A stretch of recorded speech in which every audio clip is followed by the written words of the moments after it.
Assalamualaikum warahmatullahi wabarakatuh. Saya Sally Mulyani, NPM 200108021, jurusan Tadris Pendidikan Biologi A, mata kuliah Tauhid dan Ilmu Kalam yang diampu oleh Ibu Siti Fatimah MPD.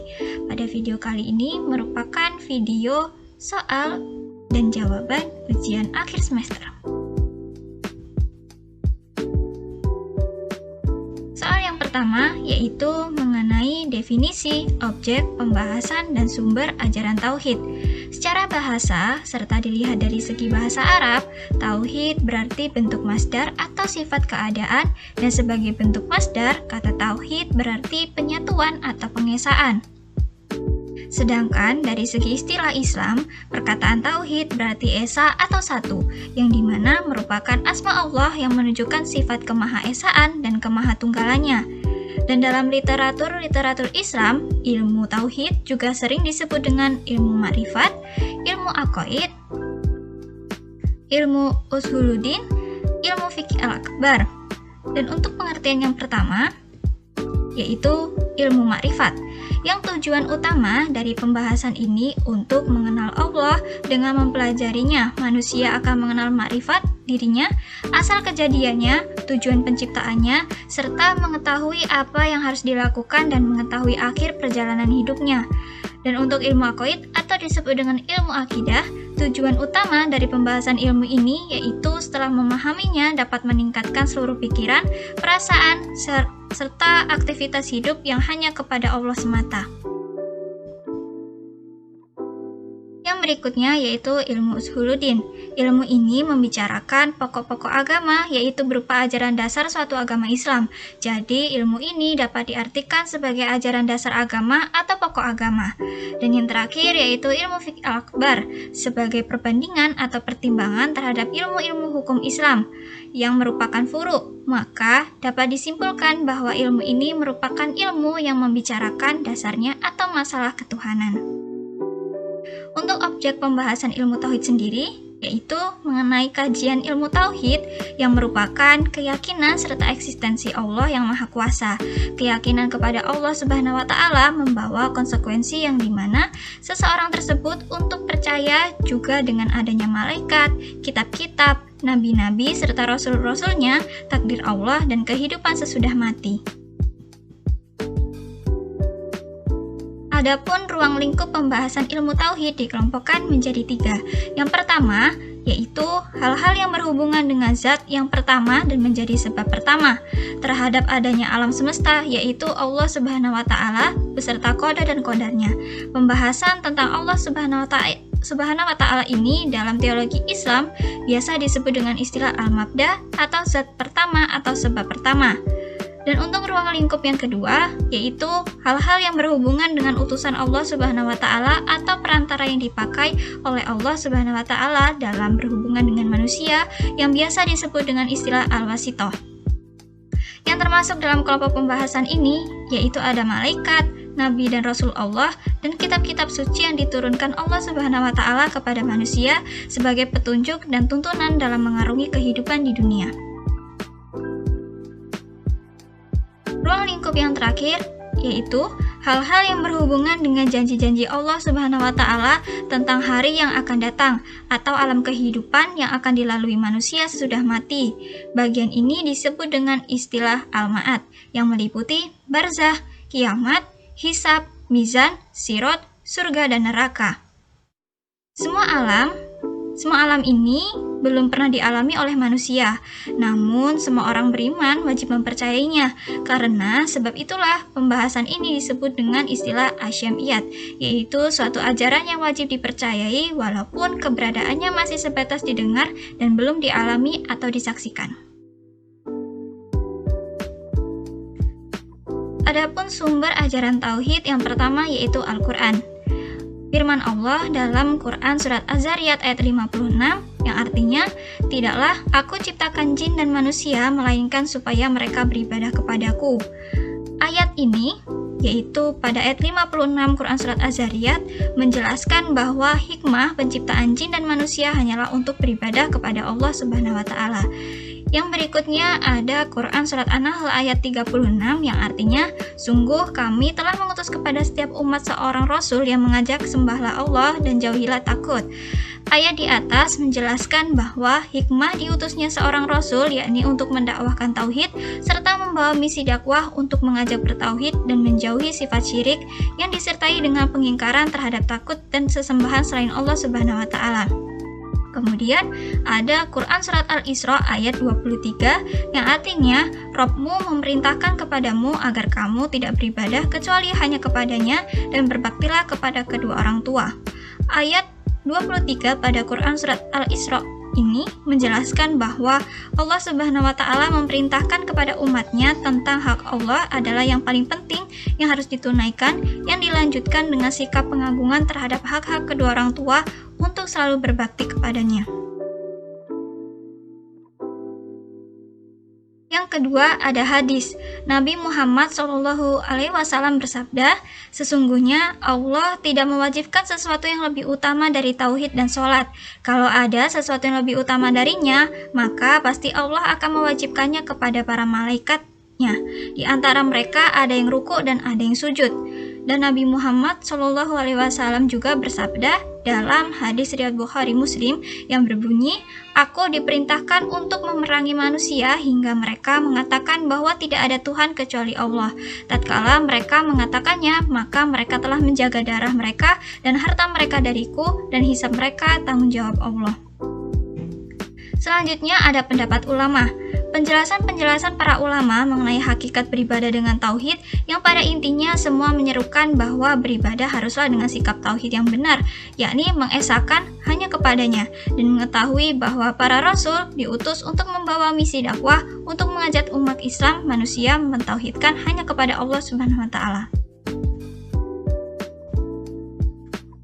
Berikutnya ada akal, di mana Allah berfirman dalam Quran Surat Al-A'raf ayat 185 yang berbunyi, Bismillahirrahmanirrahim, awalam yang duru fi malakutis samawati wal ard, yang artinya, dan apakah mereka tidak memperhatikan kerajaan langit dan bumi? Dan Allah juga berfirman dalam Quran Surat Fussilat ayat 53 yang bunyinya, Bismillahirrahmanirrahim, sanurihim ayatina fil afaki wa fi anfusihim hatta yattabayyana lahum annahul haq, yang artinya, kami akan memperlihatkan kepada mereka tanda-tanda kekuasaan kami di segala wilayah bumi dan pada diri mereka sendiri, hingga jelas bagi mereka bahwa Al-Quran itu adalah benar.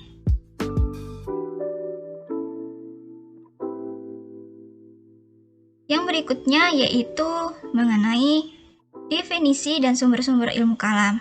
Dalam Kamus Bahasa Indonesia sendiri, kalam berarti dengan perkataan atau kata, terutama bagi Allah. Lain halnya menurut bahasa dalam perspektif tauhid, yaitu ilmu yang membicara atau membahas tentang masalah ketuhanan atau mengesahkan Allah. Nama lain dari ilmu kalam yaitu ilmu aqaid, ilmu usuluddin, serta ilmu kalam dan teologi Islam yang merupakan ilmu yang menjadi dasar kepercayaan atau keimanan dalam Islam. Ilmu kalam dinamakan ilmu kalam mempunyai alasan. Alasan yang pertama yaitu persoalan penting yang menjadi pembicaraan pada abad-abad permulaan Hijriah ialah firman Tuhan dan non-azalinya Quran. Alasan yang kedua yaitu dasar ilmu kalam ialah dalil-dalil pikiran dan pengaruh dalil ini nampak jelas dalam pembicaraan para mutakalimin. Mereka jarang kembali kepada dalil nakli, yaitu berupa Quran dan hadis, kecuali sesudah menetapkan benarnya pokok persoalan lebih dahulu. Alasan yang ketiga yaitu karena cara pembuktian kepercayaan-kepercayaan agama menyerupai logika dalam filsafat, maka pembuktian dalam agama ini dinamakan ilmu kalam untuk membedakannya dengan logika dalam filsafat. Berikutnya mengenai sumber-sumber ilmu kalam. Yang pertama ada Al-Quran. Al-Quran adalah kitab induk, rujukan utama bagi segala rujukan, sumber dari segala sumber, basis bagi segala sains dan ilmu pengetahuan. Sejauh mana keabsahan ilmu harus diukur, maka pernyataan Al-Quran bisa menjadi standarnya. Menurut Mulyadi Kartanegara, Al-Quran adalah buku induk ilmu pengetahuan di mana tidak ada satu perkara apapun yang terlewatkan. Semuanya telah tercover di dalam Al-Quran, baik yang mengatur hubungan manusia dengan Allah, hubungan manusia dengan sesama manusia, ataupun hubungan manusia dengan alam dan lingkungannya. Adapun Quran Surat Al-An'am ayat 38 yang berbunyi, Bismillahirrahmanirrahim, wa ma min dabati fil ardi wala ta'iri yatiru bi jannahaihi illa umamun amsalukum ma faradna fil kitabi min syai'in summa ila rabbihim yusyarun, yang artinya, dan tiadalah bintang-bintang yang ada di bumi dan burung-burung yang terbang dengan kedua sayapnya, melainkan umat juga seperti kamu. Tiadalah kami alpakan sesuatu pun dalam Alkitab, kemudian kepada Tuhanlah mereka dihimpunkan. Sebagai sumber ilmu kalam, Al-Quran banyak menyinggung hal-hal yang berkaitan dengan masalah-masalah ketuhanan. Yang pertama terdapat dalam Quran Surat Al-Ikhlas ayat 3 hingga 4, yang dimana ayat ini menunjukkan bahwa Tuhan tidak beranak dan tidak diperanakan. Bahkan tidak ada sesuatu pun di dunia ini yang tampak sekutu sejajar dengannya. Yang kedua, ada Quran Surat Asy-Syura ayat 7 yang dimana ayat ini menunjukkan bahwa Tuhan tidak seperti apapun di dunia ini. Ia maha mendengar dan maha mengetahui. Berikutnya ada Quran Surat Al-Furqan ayat 59. Ayat ini menunjukkan bahwa Tuhan yang maha penyayang bertahta di atas arsy. Ia pencipta langit, bumi, dan semua yang ada di antara keduanya. Yang keempat yaitu Quran Surat Al-Fat ayat 10. Ayat ini menunjukkan bahwa Tuhan mempunyai tangan yang selalu berada di atas tangan orang-orang yang melakukan sesuatu, selama orang-orang itu selalu berpegang teguh dengan janji Allah. Yang kedua, ada hadis. Hadis secara bahasa atau etimologi adalah segala sesuatu yang diperbincangkan, yang disampaikan baik dengan suara maupun dengan tulisan. Secara istilah atau terminologi, oleh jumhur ulama dikatakan bahwasanya hadis merupakan persamaan dari sunnah, tetapi sebagian ulama membatasi pengertian hadis terhadap apa-apa yang merupakan perkataan beliau semata, dan di dalamnya tidak tercakup perbuatan maupun takrir. Namun, yang benar bahwasanya sunnah secara bahasa hanya mencakup dua hal. Yang pertama yaitu perbuatan dan yang kedua yaitu pernyataan. Sedangkan asal dari hadis adalah perkataan. Mengingat keduanya merupakan sesuatu yang disadarkan kepada Nabi Shallallahu Alaihi Wasallam, maka kebanyakan ulama hadis lebih condong menjadikan keduanya sebagai suatu yang memiliki pengertian yang sama tanpa menghiraukan pengertian keduanya secara bahasa. Mereka lebih condong untuk mengkhususkan pengertian hadis marfu sebagai hadis yang bersumber dari Nabi Muhammad SAW dan tidak menetapkannya terhadap hadis yang berasal dari selain beliau, kecuali dengan mentaiknya atau seperti dengan mengatakan hadis ini marfu kepada sahabat fulan. Kajian hadis sendiri memasuki puncak kepopulerannya ketika memasuki masa tadwid pada abad kedua Hijriah yang dikomandoi oleh Khalifah Umar bin Abdul Aziz, yang mana Khalifah Umar bin Abdul Aziz merupakan dikenal berbeda dengan khalifah-khalifah sebelumnya karena beliau merupakan pencetus kodifikasi hadis. Yang ketiga, ada pemikiran manusia. Hasil pemikiran manusia, khususnya dari orang-orang yang memiliki keilmuan yang mendalam, memberikan warna terhadap perkembangan ilmu pengetahuan. Sumber pembahasan dalam ilmu kalam juga dipengaruhi dari hasil pemikiran berkenaan dengan ketuhanan. Kata pemikiran dalam Kamus Bahasa Indonesia diartikan dengan sesuatu yang diterima seseorang dan dipakai sebagai pedoman, sebagaimana diterimanya dari masyarakat sekelilingnya. Dalam hal ini, baik berupa pemikiran umat Islam atau pemikiran yang berasal dari luar umat Islam. Sebelum filsafat Yunani masuk serta berkembang di dunia Islam, umat Islam sendiri telah menggunakan pemikiran rasionalnya untuk menjelaskan hal-hal yang berkaitan dengan ayat-ayat Al-Quran, terutama yang belum jelas maksudnya. Keharusan untuk menggunakan rasio ternyata mendapat pijakan dari beberapa ayat Al-Quran. Adapun Quran Surat Muhammad ayat 24 yang artinya, maka apakah mereka tidak memperhatikan Al-Quran ataukah hati mereka terkunci? Selanjutnya, mengenai sumber ilmu kalam berupa pemikiran yang berasal dari luar Islam. Yang pertama yaitu pemikiran non-muslim yang telah menjadi peradaban lalu ditransfer dan diasimilasikan dengan pemikiran umat Islam. Proses transfer dan asimilasi ini dapat dimaklumi karena sebelum Islam masuk serta berkembang dunia Arab merupakan suatu wilayah tempat diturunkannya agama-agama samawi lainnya. Yang kedua, berupa pemikiran-pemikiran non-muslim yang bersifat akademis seperti filsafat, sejarah, dan sains.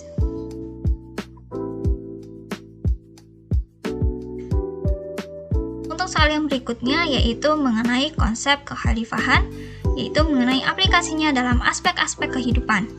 Khalifah merupakan pengganti atau wakil Allah untuk melaksanakan undang-undangnya di muka bumi serta sekaligus melanjutkan kepemimpinan Rasulullah Shallallahu Alaihi Wasallam.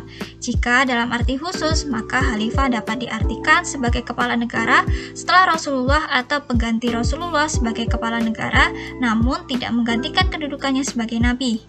Adapun pengertian khalifah menurut para ahli, yang pertama yaitu menurut Ibnu Abbas yang mendefinisikan khalifah dalam surat Al-Baqarah ayat 30 yaitu sebagai pengganti golongan jin. Yang kedua yaitu menurut Ibnu Mas'ud yang mendefinisikan sebagai pengganti Allah dalam menegakkan hukum-hukumnya di antara makhluknya.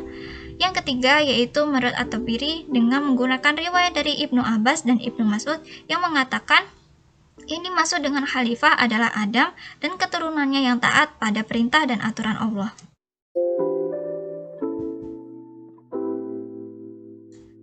Tugas manusia sebagai khalifah untuk menggantikan generasi sebelumnya terdapat dalam Quran Surat Yunus ayat 14 yang artinya, kemudian kami jadikan kamu sebagai pengganti-pengganti mereka di bumi setelah mereka untuk kami lihat bagaimana kamu berbuat.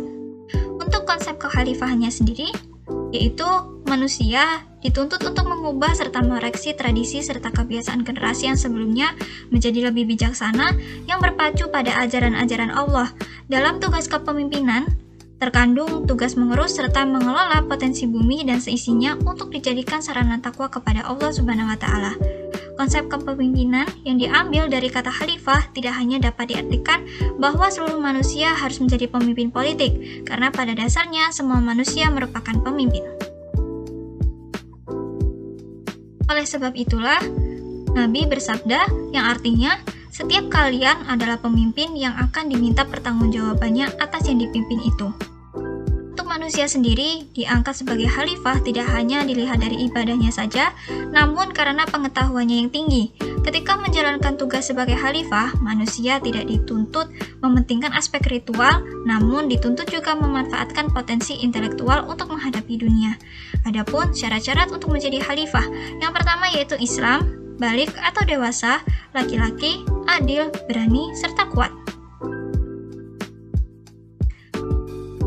Adapun berilmu dan ahli dengan hal-hal yang berkaitan dengan fikih, agama, dan kehidupan secara umum.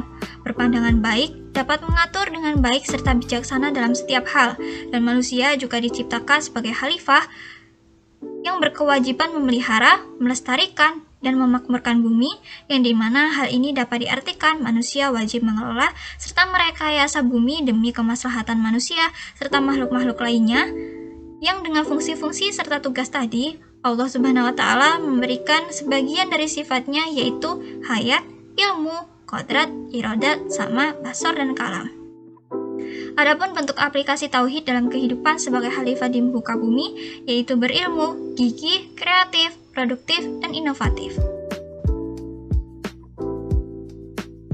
Soal yang berikutnya yaitu mengenai sejarah singkat kemunculan persoalan-persoalan kalam. Terdapat perbedaan pendapat di kalangan umat muslim yang dimana secara historis hal ini mengakibatkan lahirnya aliran-aliran kalam yaitu seperti Khawarij, Syiah, dan Murji'ah. Dari lahirnya aliran-aliran tersebut yang merupakan sebagai wujud implikasi dari adanya perbedaan politis tentang siapa yang berhak menjadi khalifah untuk mengganti Nabi Muhammad SAW setelah wafat yaitu pada 11 Hijriah. Ilmu kalam merupakan sebuah disiplin ilmu yang berdiri sendiri pada masa Khalifah Abbasiyah Al-Ma'mun pada 208 Hijriah. Sebelumnya, yaitu sebelum masa Al-Ma'mun, ilmu yang membicarakan masalah kepercayaan disebut dengan al-fiqh. Pada masa Nabi Muhammad SAW ataupun pada masa sahabat-sahabatnya, ilmu kalam belumlah dikenal, dan dalam kurun waktu kurang lebih dari 3 abad, kaum muslimin pun melakukan berbagai perdebatan dengan sesama muslim ataupun dengan pemeluk agama lainnya, dan pada akhirnya kaum muslimin mencapai ilmu yang membicarakan dasar-dasar akidah serta rincian-rinciannya, baik dari segi faktor yang datang dari dalam atau faktor yang datang dari luar.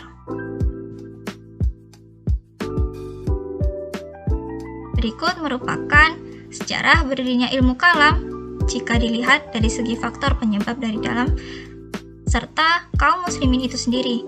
Yang pertama yaitu Al-Quran. Selain di samping ajakannya kepada tauhid dan untuk mempercayai kenabian serta hal-hal lain yang berhubungan dengan hal tersebut, menyinggung juga golongan-golongan serta agama-agama yang ada ketika masa Nabi Muhammad SAW, yang dimana pada masa itu memiliki kepercayaan-kepercayaan yang tidaklah benar. Contohnya yaitu seperti suatu golongan yang mengingkari agama serta adanya Tuhan, menyembah bintang-bintang, bulan, dan matahari. Selain itu, adapun golongan yang tidak percaya akan keutusan nabi-nabi serta tidak mempercayai kehidupan kelak di akhirat. Dengan adanya golongan-golongan tadilah, selain adanya untuk alasan mengemukakan alasan-alasan kebenaran ajaran-ajaran agama dan di samping menunjukkan kesalahan-kesalahan golongan yang menentang kepercayaan-kepercayaan tersebut, maka dari kumpulan alasan tadilah berdiri ilmu kalam.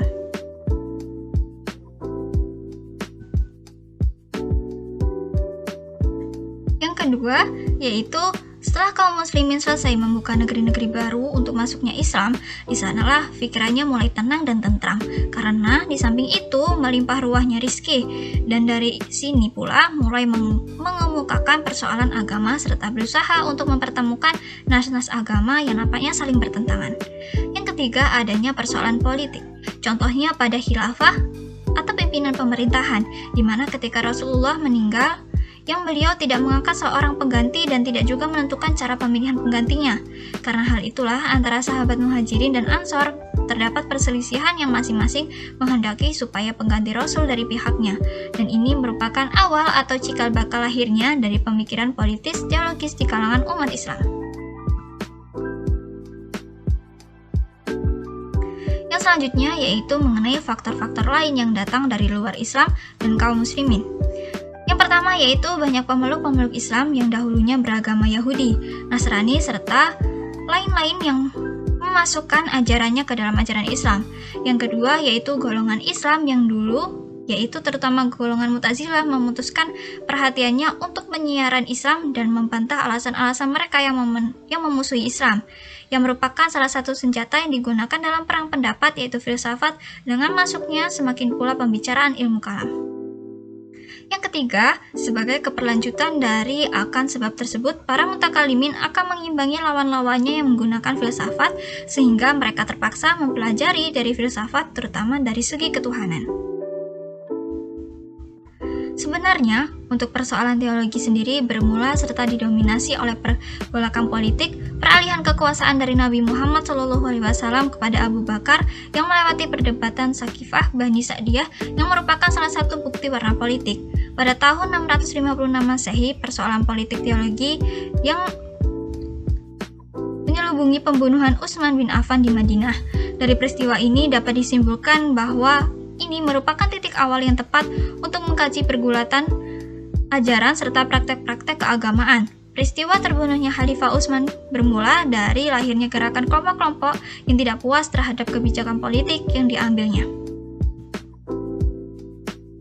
Ali yang sebagai khalifah terpilih pengganti Utsman mendapat tantangan dari pemuka-pemuka yang ingin menjadi khalifah, terutama Talhah dan Zubair dari Mekah yang mendapat dukungan dari Aisyah. Mereka dikalahkan Ali pada Perang Jamal di Irak tahun 657 Masehi. Talhah dan Zubair mati terbunuh. Ummul Mukminin Aisyah dikembalikan ke Madinah dikawal pasukan yang dipimpin saudaranya sendiri, yaitu Muhammad bin Abu Bakar.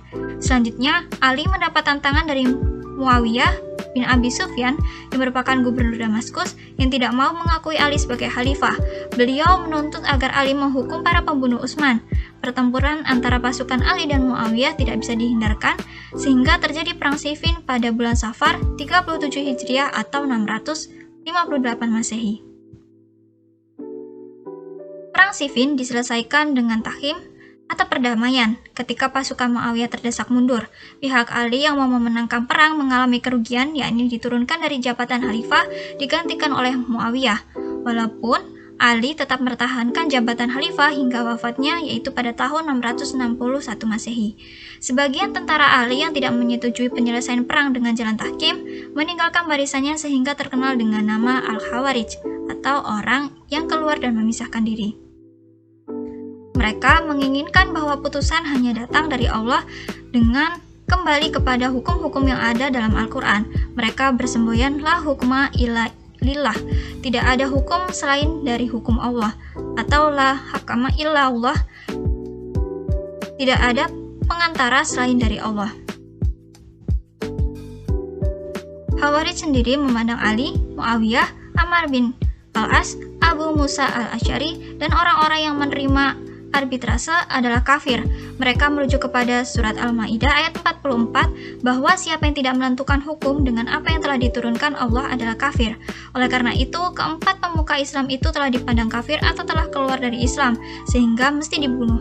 Kaum Khawarij memutuskan untuk membunuh keempat pemuka Islam tersebut dan hanya Ali yang berhasil dibunuh. Selanjutnya, Khawarij pecah menjadi beberapa sekte sehingga konsep kafir dalam Khawarij mengalami perubahan. Yang dianggap kafir bukan hanya orang yang tidak menentukan hukum dengan Al-Quran, tetapi orang yang berbuat dosa besar dipandang kafir juga. Ada 3 aliran teologi Islam mengenai orang yang berbuat dosa. Yang pertama yaitu aliran Khawarij yang menegaskan bahwa orang yang berdosa besar adalah kafir, dalam arti telah keluar dari Islam atau tugasnya murtad dan wajib dibunuh. Yang kedua yaitu aliran Murji'ah yang menegaskan bahwa orang yang berbuat dosa besar masih tetap mukmin dan bukan kafir. Adapun soal dosa yang dilakukannya, hal itu terserah kepada Allah untuk mengampuni atau menghukumnya. Dan yang terakhir yaitu aliran Mu'tazilah tidak menerima kedua pendapat di atas. Bagi mereka, orang yang berdosa besar bukan kafir tetapi bukan pula mukmin. Mereka mengambil posisi antara mukmin dan kafir yang dalam bahasa Arabnya terkenal dengan istilah al-manzilah bain al-manzilatain, yaitu posisi di antara dua posisi. Sekian mengenai video ujian akhir semester mata kuliah Tauhid dan Ilmu Kalam. Saya Sali Mulyani. Wassalamualaikum warahmatullahi wabarakatuh.